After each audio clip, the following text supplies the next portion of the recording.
Agrokomoditi menyumbang hampir 90 bilion ringgit kepada KDNK dan lebih 12% ekspor negara tahun lalu.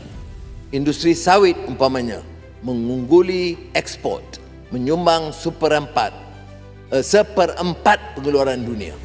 Kejayaan ini dilipat gandakan dengan meningkat otomasi dan meneroka pasaran baru.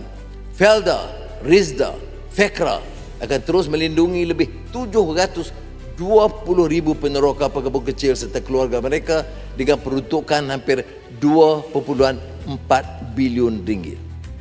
Kejayaan mengambil alih FGV untuk kembali bersama Felda membuktikan komitmen madani mendengar denyut nadi warga peneroka dengan hasrat agar Felda kembali mengangkat martabat peneroka ke puncak kejayaan yang lebih tinggi.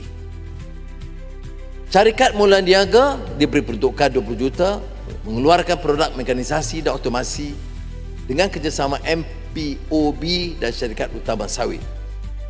Nasib pekebun kecil, getah, sawit, koko, lada dan kenaf dibela kerana mentiraf usaha mereka, membanting tulang, mencari rezeki, maka ditambah peruntukan ke 120 juta ringgit. Pusat Kecemerlangan Penyelidikan akan dibangunkan oleh Lembaga Getah dengan kos 600 juta untuk mendepani permasalahan penyelidikan dan mengangkat keupayaan pengeluaran latex yang lebih bermutu.